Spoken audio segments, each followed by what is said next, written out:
Hello bachcho, let's read out the question first. A certain pendulum clock with a 12-hour dial happens to gain 1 minute per day.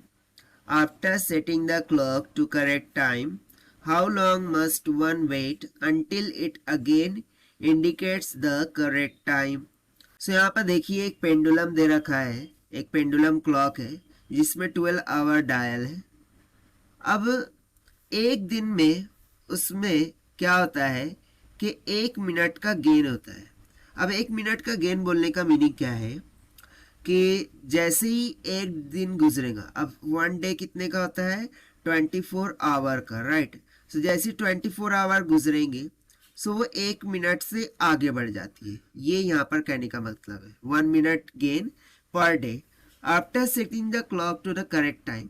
हमने क्या किया, उसको एक correct time पर लगा दिया। सो कितने टाइम के बाद हमें फिर से एक करेक्ट टाइम देखने को मिलेगा, क्योंकि वो हर डे में क्या कर रही है 1 मिनट बढ़ाते जा रही है। सो ऑब्वियसली उसका टाइम हमें एग्जैक्ट तो मिलेगा नहीं। सो हमें ये चेक करना है कि कितने टाइम के बाद, ठीक है, हमें जो है तो करेक्ट टाइम फिर से देखने को मिल जाएगा। सो देख लेते हैं हम इसको सॉल्यूशन से। But before of it, let's talk about the key concept which we are going to use here for this question. So इसमें हम कॉन्सेप्ट क्या लगाएंगे?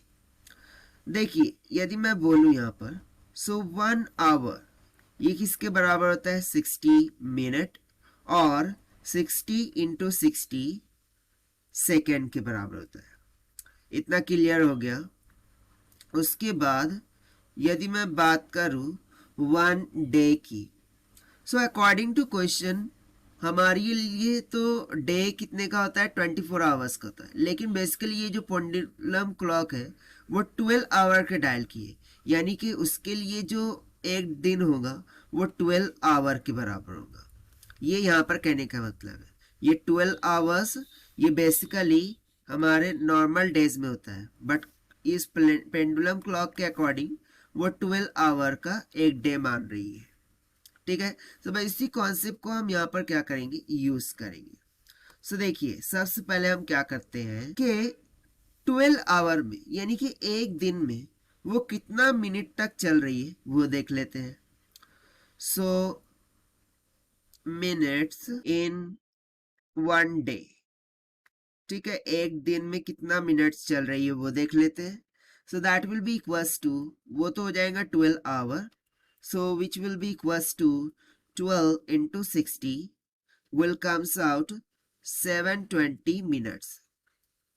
इतना क्लियर है, यानी कि 720 मिनट्स ये एक दिन में वो लगा रही है। अब जैसे ही 720 मिनट्स खत्म हो गया सो उसके बाद उसने क्या कर दिया 1 मिनट का एडिशन कर दिया।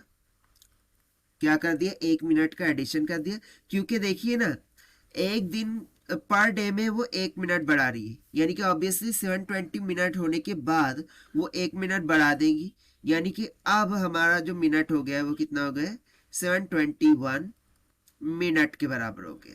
देखिए यहाँ पर क्या सिनारियो बन रहा है कि 12 आवर में वो 720 मिनट्स कवर कर रही है और 720 मिनट्स के बाद 1 मिनट क्या हो रहा है बढ़ रहा है। इसका मीनिंग आपको समझ में आ रहा है क्या कि एक दिन में वो 12 आवर ले रही है, यानी कि 720 मिनट दे रही है, यानी कि वो 1 मिनट पर 720 मिनट से बढ़ा रही है।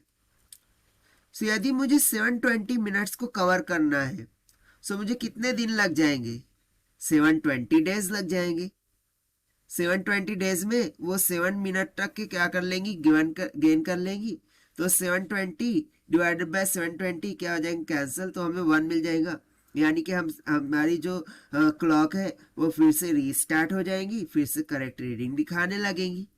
सो इस स्टेटमेंट से देखिए मुझे क्या समझ में आ रहा है कि जो टाइम रिक्वायर्ड होगा, time required to gain 12 hour, 12 hour को गेन करने के लिए उसे कितना टाइम लगेगा 720 days, and after 720 days it will reach the correct reading.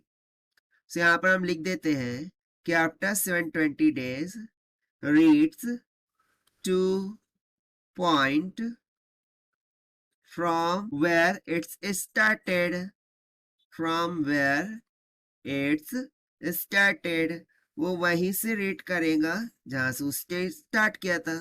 सो देखिए कितने टाइम के बाद वो हमें करेक्ट रीडिंग देगा, 720 डेज. सो ये हो जाएगा हमारा आंसर फॉर दिस क्वेश्चन जो कि हमसे पूछा गया था. And this we have found by using the concept of hours. So this is the required solution. I hope you understood well. Best of luck. Thank you.